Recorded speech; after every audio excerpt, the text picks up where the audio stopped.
What up, SNA assassinators? This is Super Ninja Austin back here with another podcast video. And yeah, I bet some of you guys were asking like when I'm gonna be making my Rampage review video. Well, everything's right back on track, and we'll be talking about today, which I finally got a chance to watch Rampage, and yeah, and I'll say Rampage is probably like a part two from last week's Dynamite. And it's probably like my second or third time doing back-to-back AEW review videos all in one day. And this probably won't be the last time.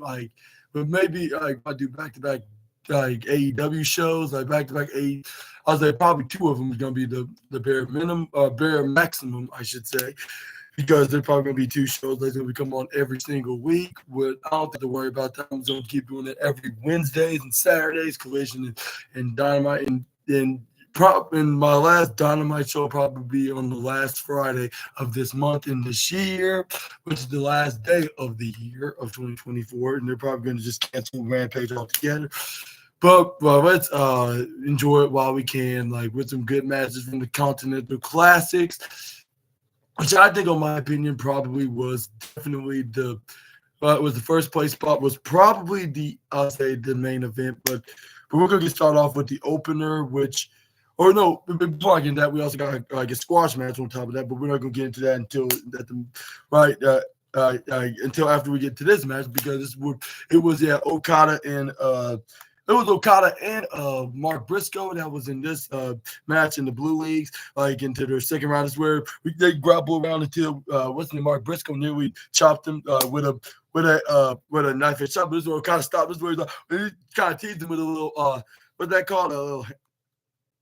What's that kung fu, redneck kung fu, everyone call it, but it's where he Irish whips, he gets Irish by Okada in the count. It's where he ends up hitting the forearm strike, and then the second one, like if he was making a comeback move, is where my boy, the former Ring of Honor champion, picks up the bitch, man. This is where he hit them with a suplex, which I'm kind of sure it was a brain buster, but I don't know. But either way, he brought him down to try to go for a cover, but he only got a 2-point, I'll say, 2 count. Is where then he picks up the Rainmaker, or supposedly be the Rainmaker. This is where he started hitting some right hands right to the face. This is where then he goes. This is where then he tried to go. He kicks him right in the gut. This is where then he got a big boot right into the face. This is where then we got Mark Briscoe went right to the left corner side. Then he goes for a baseball slide kick right into the right corner side. Mark Briscoe's like, yeah, like let's go. And then this is where then Briscoe to try to get ready to go for a cannonball, if I'm mistaken. Or maybe it could have been like a drop kick. This is where fans start cheering for Briscoe, which is the right guy you should root for, because this guy is very cool in general. But even if he was fighting somebody else, but since this is Okada, like you gotta root for him on this one, because considering Okada's the bad guy. But even for not really bad guy, he's just lame as heck. Like we all know that. Maybe a biased opinion, but then again, like it's a general one as well, like from the audience. But this is where we got Mark Briscoe go for I go for a right hand onto Okada. This is where he tried to go for an attack, but he ends up getting tripped right over. Hits face first right into the chair. I'm like, that's completely painful. Like I would tell skeptic in pro wrestling, like is that fake? Like that's what I would say. Of course, in any day, if somebody accused of being fake. But this is where we got Okada trying to get right back up. This is where then Okada was like, my forehead, which he felt like if he got hit in the head with that chair, and this where then we got Okada then redid the count, like because he didn't want to do a count out, and this ended up in a double count out draw, or even him winning by count out. So, but I was that's the one thing he did smart like tonight, is where he threw Mark Briscoe face first right onto the ring post in the bottom right side. Is where we got Okada then went right back in the ring. I'm like, I cursed you, and this is where but he was redoing the count out, so this won't end up again. I gotta give him credit for that. But it's where then we got Okada to start stepping on the head of Mark Briscoe. I'm like, oh man, like why does my boy Mark have to be the one to have to be colored up with the red stuff, and not that punk ass bitch, man? And some of y'all probably calling me some biased a-holes for me not really liking Okada at this time. But it's where Okada just hit some strikes. But it's where Mark Briscoe just started fighting back. Hit some of his redneck kung fu. This is what he calls it. I'm not trying to sound offensive, and some of y'all probably be offended for me saying that. But it's where then he started doing like a Karate Kid pose again. But Okada unfortunately was turned into Superman from Batman vs Superman: Dawn of Justice. He was not nothing wasn't phasing him. This is where he started hitting them with some forearm strikes right into the face, sending him to the riser. That's where we got Mark Briscoe got added to the second place spot on Gunther's envy list because he hit the knife edge chop. This is where then he kicks Okada right into the gut, but he ends up running to the right side. But this is where he ends up getting intercepted with a flapjack. This is where this is where we got Kazuchika Okada's like, yeah, like this is a piece of cake in my opinion. This is where then this is where we got Okada then continue like being in the what's it called? What's that? And the offensive side into the pond, like with him just beating him around in the beating his opponent Briscoe right around the ring. That's where we saw the powerful force in all of professional wrestling came on, and that was the what's that called? The commercial break. What's that like? The commercial break, like or picture break.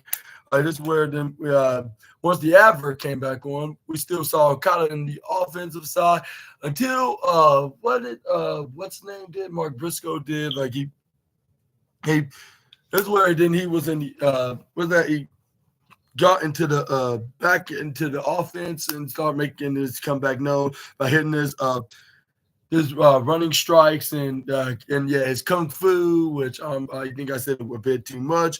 This is where we got this is where then he didn't start going for karate. What's that guy go karate chops and stuff like that? Is where and then he hit his signature. This is where I believe he tried to go for the froggy boa, but this is where Kazuchika Okada counted it, and then he hit the tombstone pile driver. This is where I start screaming, "He's not the Undertaker!" And then this is where then he was doing his poses to get ready to hit his finishing move while adding throwing a finger to everybody, including Mark Briscoe. I'm like, this is why he gets his nickname from, like, because he's nothing but a mockery. And this is where then he didn't. And this is where he's about to hit the Rainmaker. Luckily, Mark Briscoe countered it and intercepted, getting back in the offense position. And this is where then he finally does hit his finishing maneuver, the Froggy Boa. This is where then he ends up getting the kick out at the last second, 2.999. I'm like, oh, so damn close. And then this is where then Mark Briscoe tried to come with other maneuvers to do, but unfortunately not in his favor. This is where then he goes, I believe, try to go for another one, but another froggy boa. But you know the rules in that in professional wrestling. Lightning does not strike twice in a row. This is where then we got. But this is where we got Okada and knew this is where then he realized that he has a move to do that would definitely give him a guaranteed. And this is where it was none other than the Rainmaker itself. And then once he tried to go for a pin before it got to the 20-minute mark, he gets the 1, 2, 3. And I'm like, I should have known I should have known like that Okada's gonna find a way to at least get some 3 points and make it a 4-point like average, like if he cannot get any more.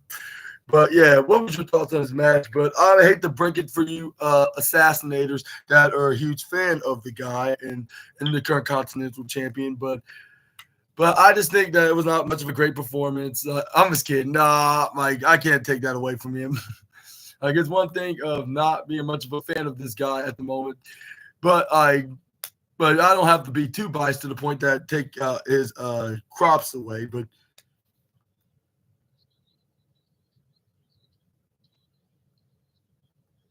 But yeah,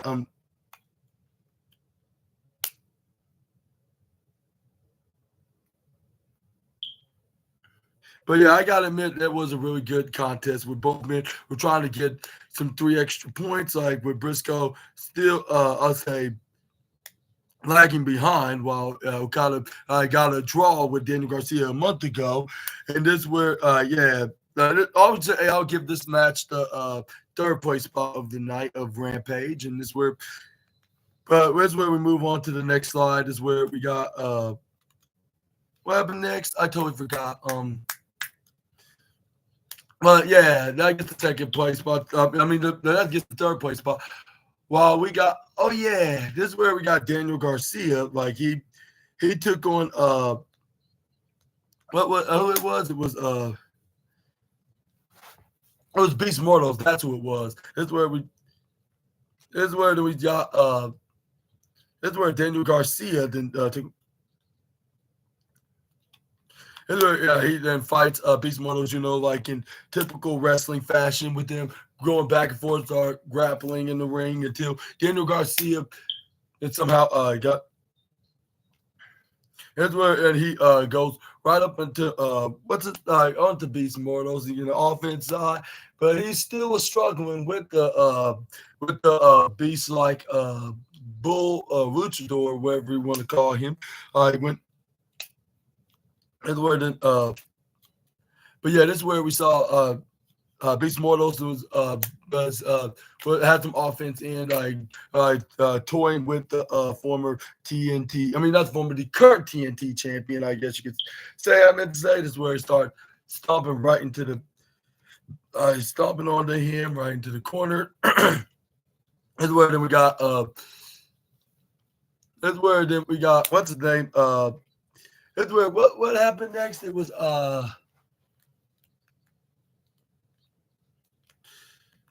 this is where the referee let them know that this is a Continental Classic tournament. Like, and there is no DQ type of stipulation, so you got to get off them by the time before it's past the time of 5 seconds is where he ends up stop doing those stomps. Is where then but he tried to turn back around and try to hit some slams on him, which he was somewhat successful with. It is where he tried to go for the try to go right into the pinfall, but this is where then this is where he gets denied with a kick out by Daniel Garcia. But this is where Daniel Garcia was not going to be taking defeat for an answer, so he started fighting back. This is where then he started going for his comeback maneuvers. This is where I believe he even throw in a pile driver, but unfortunately they got him a near fall of 2.999, double triple nine minus 0.1 away from being 3. This is where we got. This is where then we saw Danny.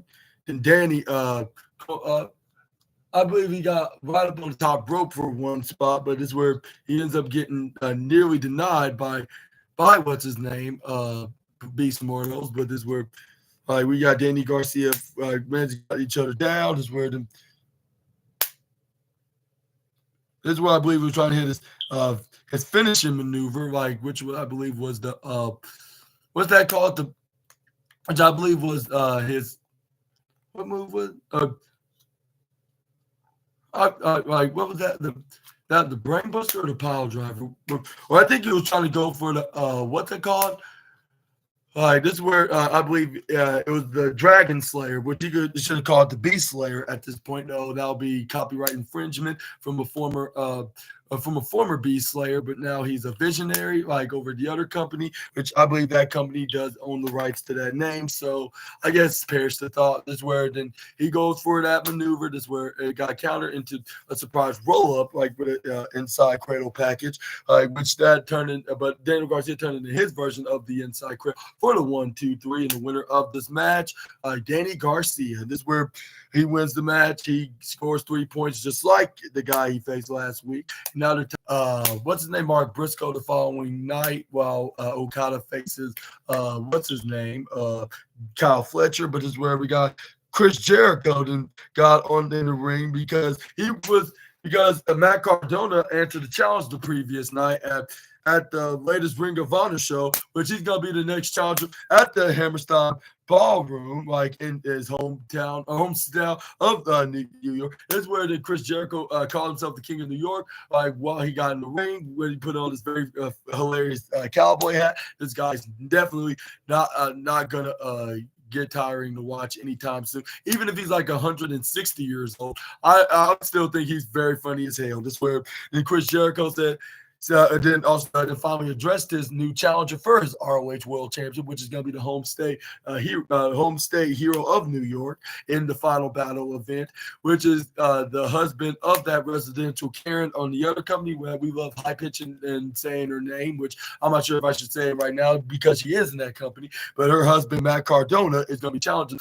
Chris Jericho. This is where he's like at Ring of Honor, like last night, like I got to challenge anybody from New York City to face me at Final Battle Royal. I got the next best thing, like for my Ring of Honor championship. Like it was you, man. He's like, nobody touches the man's hat. And it was like in New York, I've known plenty of New Yorkers that stands for that, Matt Cardona. You should know that, given where you're from there. And he's like, and you're lucky that I didn't punch you right in the face and knock your teeth down your damn throat like I was about to do to Mike Tyson 4 years ago here in AEW. This for knocking me out 10 years previously when I was over at the other company. This where he was like, you know, and it's like in.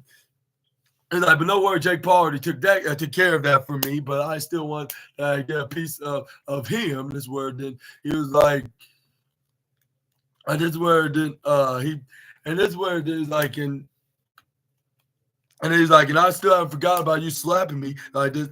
Yes. Last night, Matt Cardona, like I totally don't appreciate that as well. With him adding into his his I'll say.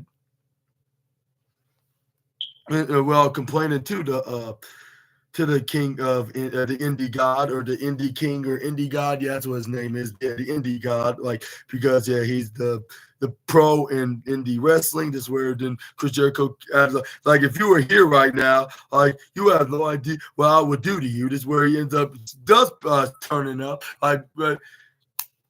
This is where Matt Cardona's like, I'm here tonight, with him confirming with Tony Schiavone and what's his name, and Excalibur was very shocked that he was. This is where then he was saying and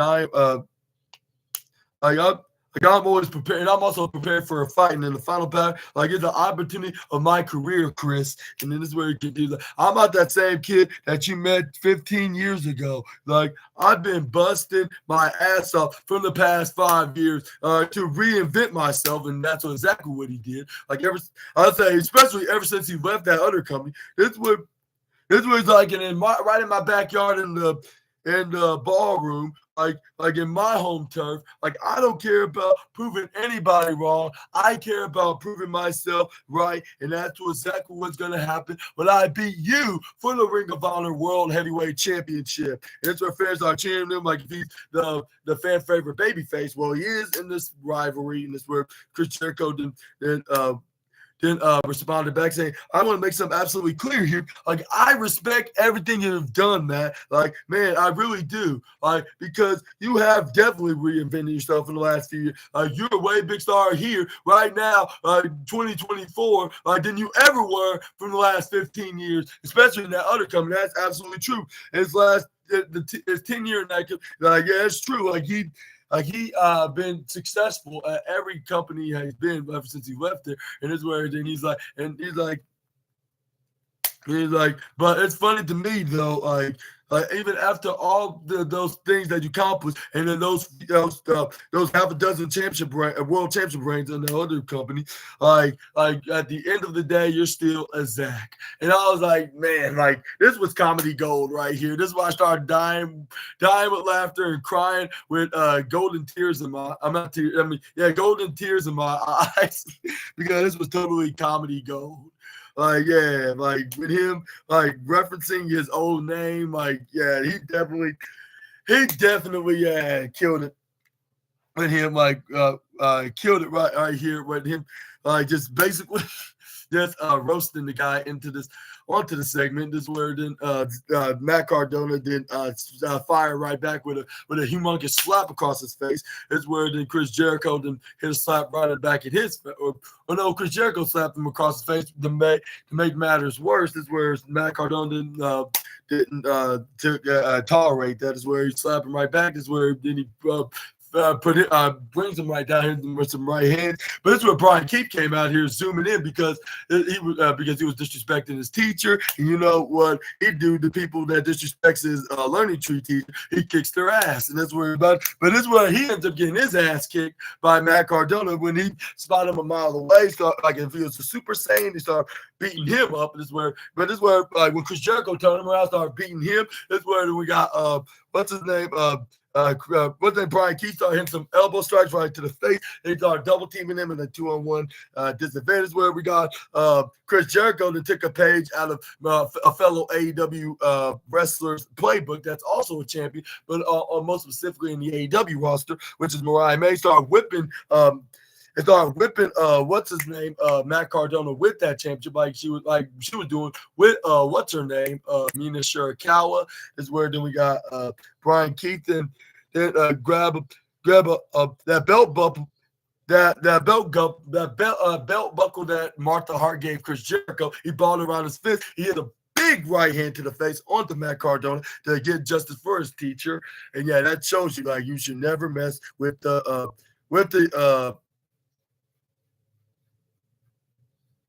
This is why you should never mess with the learning tree teacher, because you're gonna regret it for the rest of your everyday life. But let me know down in the comment section right down below who's your prediction on to who's gonna be winning at Ring of Honor's Final Battle, which is the final pay-per-view of the brand, and let me know down in the right down in the comments below what's your take about the segment? And it didn't need to be what it absolutely was on this past Friday. Even though I'm not really, I don't really watch Ring of Honor television, but this has me intrigued. Like, I mean, given that I recognize these guys from before while watching them as a kid, but it's still guys that they're still like, yeah.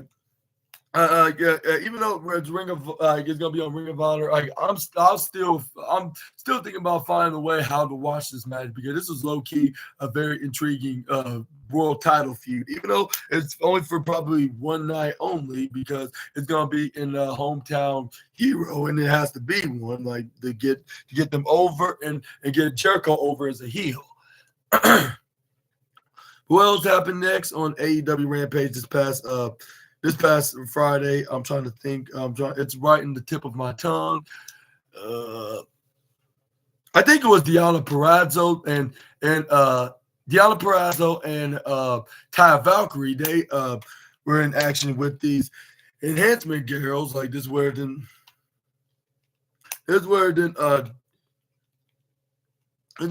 they just basically just let these poor girls have it.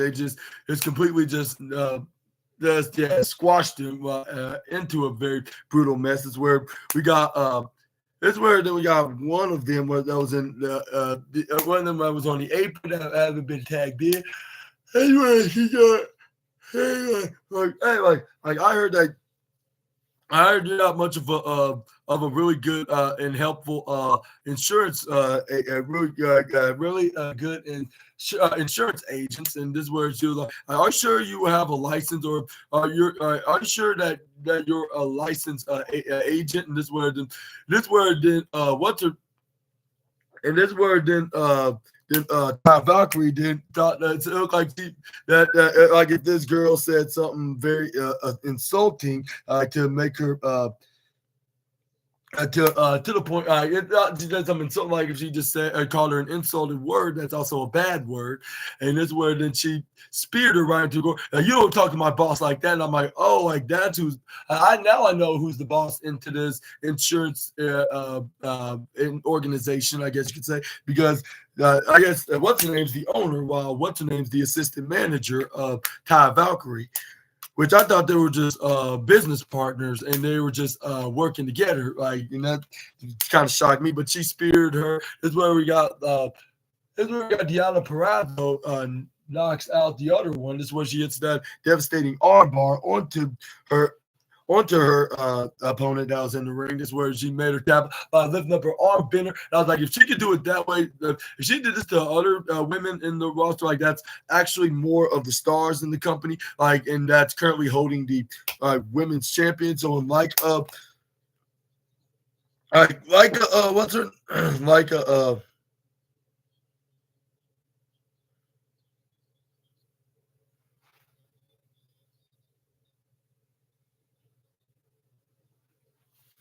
but yeah, like if she could do that, like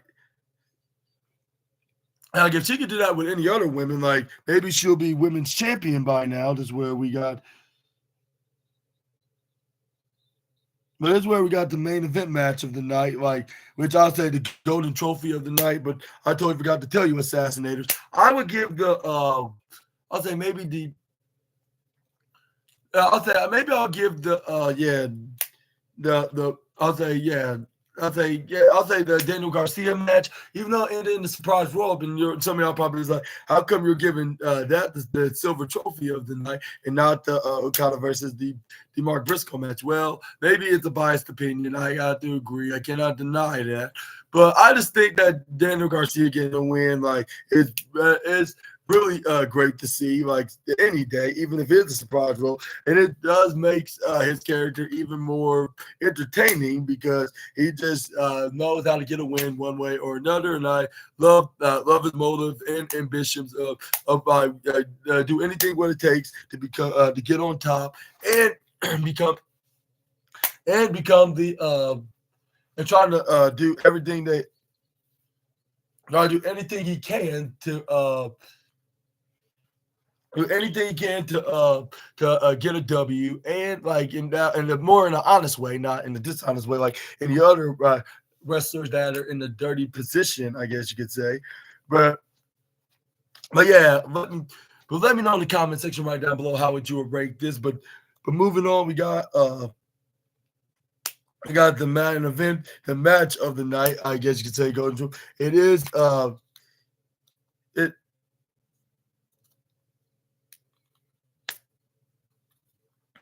But yeah, but this is where we but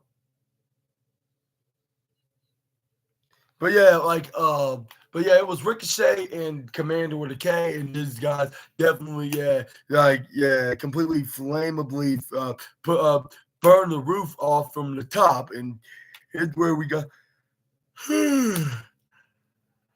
Here's some like very exciting high flying maneuvers. I'm definitely gonna be getting not only just the golden trophy, but maybe a rare platinum trophy, and that's probably very more biased than I am with Kazuchika Okada.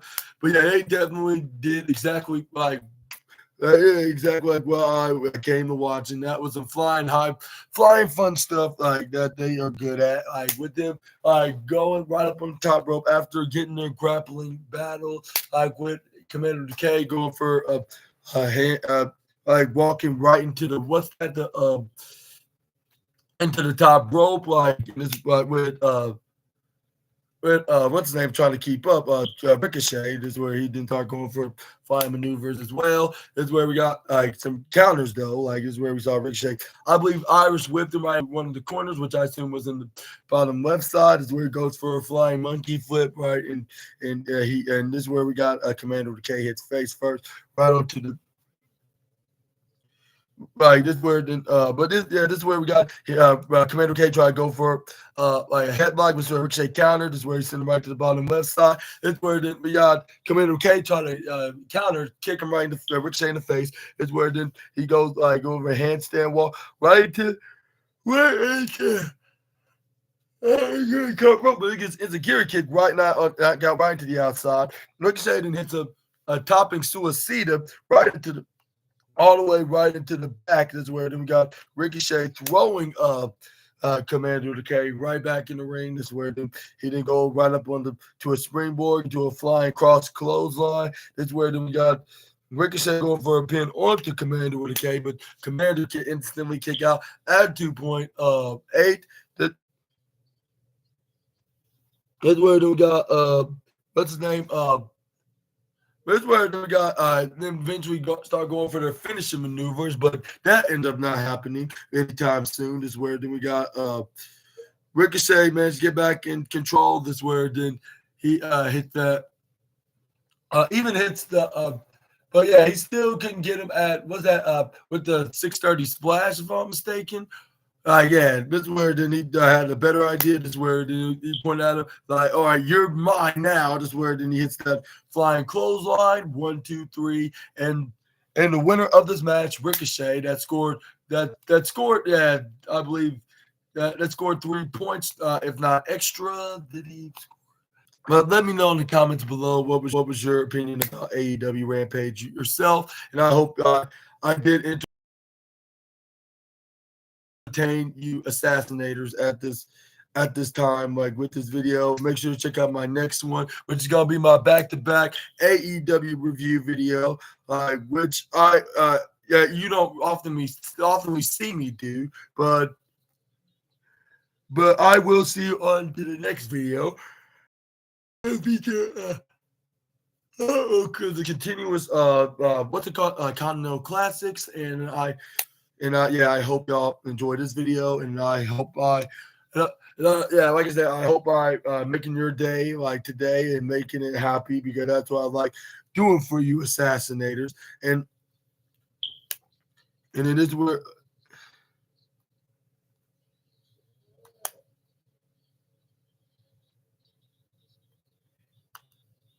actually it was, yeah, Ricochet scored 3 points. My apology, but yeah, but I hope y'all having a wonderful Wednesday morning, and I'll see you guys in about 20 seconds with some more SNA content until we meet again. Super Ninja Austin out of here. Bye bye, my assassinators. For now, y'all take care and have a superific, awesome morning, and I will see you guys soon. Bye bye.